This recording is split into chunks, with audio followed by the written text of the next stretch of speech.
भौतिक विज्ञान, रसायन विज्ञान और जीव विज्ञान जैसे विज्ञानों का अभ्यास करना बहुत जरूरी है, क्योंकि उनका उपयोग हमेशा व्यवहार लक्षी रहा है और उनकी असर हमारे जीवन पर भी होती है। Engine, telephone, motor, electricity, heart surgery, दवाइयाँ, बीमारियों का इलाज और कंस्ट्रक्शन तथा आधुनिक आविष्कार, ये सब मानव जीवन को समृद्ध बनाते हैं।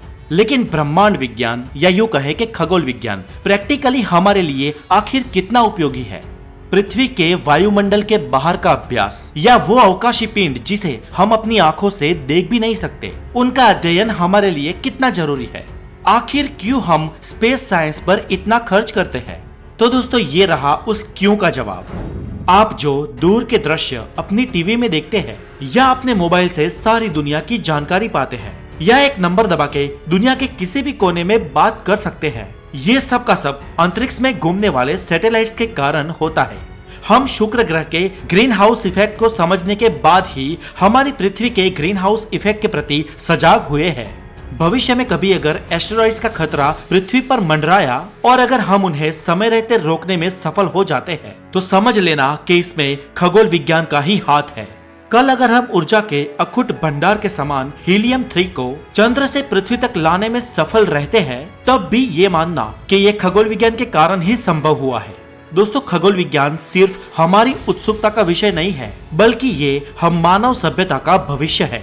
और इसीलिए आज हर सक्षम देश अंतरिक्ष में अपना परचम लहराना चाहता है और इसीलिए दुनिया के हर इंसान के लिए गहन जानकारी से भरपूर इस खगोल विज्ञान के बारे में पढ़ना अति महत्वपूर्ण हो जाता है। और इसीलिए दोस्तों, मैं आपके लिए लेकर आया हूँ उत्सुकता और रोमांच से भरी कॉस्मिक दुनिया की जानकारी को इस वीडियो के थ्रू।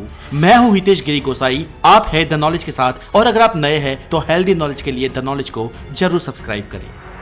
रोमांच और कुतूहल से भरा खगोल विज्ञान शायद हमारी मानव जाति के लिए नया हो, पर असल में ये सनातन है। ये शास्त्र उतना ही पुराना है जितना ये स्वयं ब्रह्मांड है।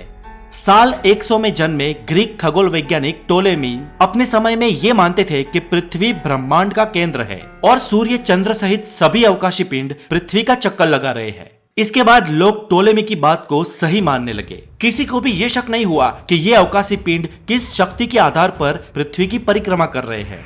फिर सदियों बाद सन 1473 में जन्मे पोलैंड के खगोल वैज्ञानिक निकोलस कोपरनिकस ने ये कहा कि पृथ्वी नहीं लेकिन सूर्य ब्रह्मांड का केंद्र बिंदु है और हमारी पृथ्वी सहित सभी ग्रह और ब्रह्मांड के सारे पिंड सूरज की परिक्रमा करते हैं। इस एक नए विचार ने लोगों की सदियों पुरानी मान्यता को जड़ से हिला दिया था। अब वो कौन सी चीज है जो पृथ्वी सहित सभी ग्रहों को सूर्य से बांधे रखती है? तो इस विषय में उस वक्त लोगों में ये मान्यता थी कि कोई अदृश्य रस्सी है जो सभी पिंडों को आपस में जोड़े रखती है। इसके बाद सन 1643 में एंट्री हुई सर आइजैक न्यूटन की, जिन्होंने कहा कि इन सभी पिंडों को बांधे रखने वाली शक्ति का नाम है ग्रेविटी, यानी कि गुरुत्वाकर्षण बल। आइजैक न्यूटन ने ब्रह्मांड के विषय में अब तक के सभी खगोल वैज्ञानिकों के मुकाबले ठोस और सटीक जानकारी दी थी, पर उनकी जानकारी भी पूर्ण न थी। उनका मानना था कि दो पिंडों की आकर्षण शक्ति एक दूसरे पर असर करती है। देखा जाए तो गुरुत्व बल की उनकी व्याख्या सूर्यमंडल पर तो सही साबित होती थी, पर बाहरी अंतरिक्ष में उनकी ये व्याख्या फेल हो जाती थी। न्यूटन का सिद्धांत ये कहता था कि लाइट की स्पीड उसके उद्भव स्थान के आधार पर कम या ज्यादा होती है और पूरे ब्रह्मांड का ढांचा एक तालाब की तरह स्थिर है और मछली तथा अन्य जीवों की तरह सारे अवकाशी पिंड ब्रह्मांड के इस तालाब में गति कर रहे हैं। उनका ये भी मानना था कि पृथ्वी पर या पृथ्वी से अरबों किलोमीटर दूर किसी और ग्रह पर भी समय की स्पीड एक जैसी ही होगी। हालांकि ऐसा नहीं है। अब दोस्तों, सालों बाद न्यूटन के सिद्धांतों की क्षति पूरी करने के लिए 14 मार्च 1879 के दिन जर्मनी में एक लड़के का जन्म हुआ। नाम था Albert Einstein. Sir Albert Einstein ने 1905 में अपनी स्पेशल थियरी ऑफ रिलेटिविटी और 1915 में अपनी जनरल थियरी ऑफ रिलेटिविटी में बताया कि प्रकाश की स्पीड हमेशा एक समान ही रहती है। उसके उद्भव स्थान से उसकी गति का कोई वास्ता नहीं है, लेकिन ब्रह्मांड में मौजूद किसी बड़े पिंड का गुरुत्व बल प्रकाश को अपनी ओर थोड़ा कर्व कर सकता है। दूसरी बात ये कि समस्त ब्रह्मांड में कुछ भी स्थिर नहीं है। सभी ग्रह, तारे, आकाशगंगाएं, निहारिकाएं और ब्रह्मांड के क्लस्टर्स, ये सब ब्रह्मांड में गति करते हैं। सर आइंस्टाइन ने यह भी कहा कि समय पूरे ब्रह्मांड में अलग अलग रफ्तार से बहता है। ब्रह्मांड के किसी बड़े पिंड के आसपास समय की रफ्तार कम हो जाती है और ब्लैक होल के केंद्र में तो समय का कोई अस्तित्व ही नहीं रहता। आइंस्टाइन की इस थियरी ने भौतिकी की नींव तक को हिला दिया था। भौतिकी और ब्रह्मांड को समझाने वाले सर आइजैक न्यूटन के 200 साल पुराने सिद्धांतों को एक 26 साल के लड़के ने जड़ से उखाड़कर फेंक दिया था। सर एल्बर्ट आइंस्टाइन के इन सिद्धांतों से वैज्ञानिकों में हड़कंप मच गया। ये सामान्य बुद्धि को चैलेंज करने वाली बिल्कुल ही एक नई बात थी और अब बारी थी सर एल्बर्ट आइंस्टाइन की थियरी को सिद्ध करने की। साल था 1919 का। तब एक दिन सूर्य ग्रहण के दौरान वैज्ञानिकों को पृथ्वी से कुछ प्रकाश वर्ष दूर एक तारा दिखा जो पृथ्वी और सूरज की सीधी रेखा में सूर्य से ठीक पीछे था। फिर भी इस तारे के प्रकाश की किरणें सूरज की तरफ मुड़ी हुई थी क्योंकि सूर्य की ग्रेविटी ने अंतरिक्ष की चादर में एक गड्ढा बना लिया था। दोस्तों, प्रकाश हमेशा सीधी दिशा में गति करता है, लेकिन जब ब्रह्मांड में रास्ता खुद ही मुड़ा हुआ हो तो प्रकाश भी मुड़ जाएगा। वैज्ञानिकों ने देखा कि इस तारे का प्रकाश जहां से आ रहा था वहां पर तो यह तारा नहीं था, किंतु उससे अलग दिशा में था। उन्होंने ये भी पाया कि इस तारे का प्रकाश कर्व हो रहा है, अर्थात सर एल्बर्ट आइंस्टाइन की जनरल थियरी ऑफ रिलेटिविटी सही साबित हुई और खगोल विज्ञान में एक नया अध्याय शुरू हुआ। सर आइंस्टाइन ने एक और बात भी कही थी कि समय रिलेटिव है और रफ्तार तथा गुरुत्वाकर्षण बल समय को धीमा कर देते हैं। ये बात तब सच साबित हुई जब नासा के रोवर ने मंगल से यहाँ पृथ्वी पर संदेश भेजे।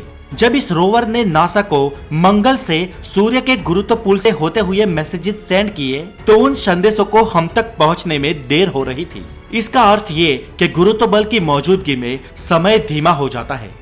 बाद में सन 1970 में 2 जेट विमानों की सटीक अणुघड़ी धीमी हुई और इसके बाद सैटेलाइट की भी अणुघड़ियां अंतरिक्ष में धीमी गति से चलने लगी। तब यह भी साबित हो गया कि आइंस्टाइन की स्पेशल थियरी ऑफ रिलेटिविटी भी 100% सही है। इस तरह सर एल्बर्ट आइंस्टाइन ने ब्रह्मांड के नए और बेजोड़ नियमों का परिचय करवाया और यहाँ से भौतिक विज्ञान का एक नया युग शुरू होता है।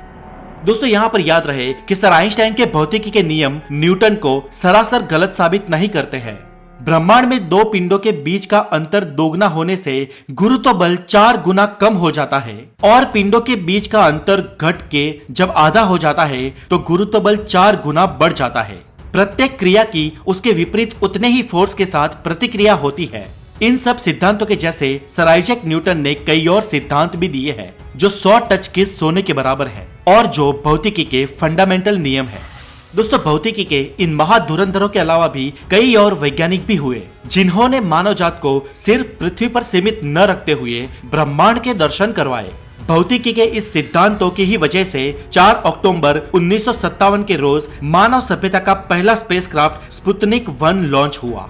रशिया द्वारा लॉन्च किए गए इस स्पेसक्राफ्ट के साथ स्पेस युग की शुरुआत हुई। इसके बाद हम इंसानों ने 20 जुलाई 1969 के दिन चांद पर कदम रखा। हम सालों से चले आते ब्रह्मांड के कई सारे सवालों से पर्दा उठाते गए। फिर 24 अप्रैल 1990 के दिन हमने हबल स्पेस टेलीस्कोप को लॉन्च किया जिसने हमें दृश्य ब्रह्मांड का पूरा मैप दिखाया। हबल ने ग्रह, तारे, निहारिकाएं, आकाशगंगाएं, सुपर क्लस्टर से लेकर ब्रह्मांड के कोने कोने से दिखने वाली अजीबोगरीब चीजों से हमें अवगत कराया। हबल ने हमें यह भी दिखाया कि सिर्फ ब्रह्मांड के पिंड ही नहीं लेकिन समस्त ब्रह्मांड फैल रहा है। हमारा समस्त ब्रह्मांड विस्तृत हो रहा है और आज इसका विस्तार करीब 93 अरब प्रकाश वर्ष तक फैला है। विराट ब्रह्मांड के एक छोटे से रज के कण से भी छोटे एक अणु के समान इस पृथ्वी ग्रह पर बैठे बैठे हम इंसानों ने ब्रह्मांड को समझना शुरू किया और उसे हमने समझा भी। पर क्या आज हम इस ब्रह्मांड को सच में समझ पाए हैं? क्या ब्रह्मांड वहां तक ही सीमित है जहां तक हम जानते हैं?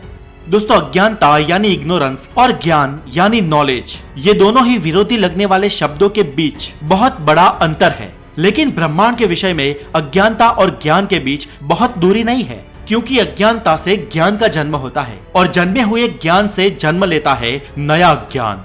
ब्रह्मांड के विषय में इंसान नई खोजें करके जितनी ज्ञान की सीमा बढ़ाता जाता है उतनी ही अज्ञानता की सीमा भी खुद ब खुद बढ़ जाती है, क्योंकि नई खोज के साथ नए प्रश्न खड़े होते हैं और उन प्रश्नों के लिए फिर से नई खोजें और उसके बाद फिर नए प्रश्नों का जन्म। इसका कोई अंत नहीं और यही तो खगोल विज्ञान की सुंदरता है। अंत में दोस्तों आपके लिए एक खुशखबरी है कि ब्रह्मांड ज्ञान पार्ट 2 बुक लॉन्च हो चुकी है। इस वीडियो में आपने अब तक जो भी सुना वो ब्रह्मांड ज्ञान पार्ट 2 पुस्तक का पहला चैप्टर था। यूनिवर्स और स्पेस का हमारे लिए क्या इंपॉर्टेंस है और स्पेस की दुनिया की अनोखी सच्चाइयों को जानने के लिए आप हमारा पुस्तक ब्रह्मांड ज्ञान पार्ट 2 जरूर पढ़ें, जिसे हमने फ्री में द नॉलेज की एप्लीकेशन द्वारा लॉन्च किया है। और दोस्तों खुशखबरी ये भी है कि द नॉलेज की ऑफिशियल ऐप प्ले स्टोर पर आ चुकी है, जिसे आप डिस्क्रिप्शन में दी गई लिंक पे जाके जरूर डाउनलोड करें। और अगर एप्लीकेशन और पुस्तक के बारे में आपके कोई भी सुझाव हो तो मुझे इस वीडियो पे आप कमेंट कर सकते हैं या फेसबुक या इंस्टाग्राम पे डायरेक्ट मैसेज भी कर सकते हैं। तो दोस्तों अभी इंस्टॉल करें द नॉलेज ऐप को आपके मोबाइल में। और आज के लिए इतना ही। अपना बहुत सारा ध्यान रखें। Have a good day, take care.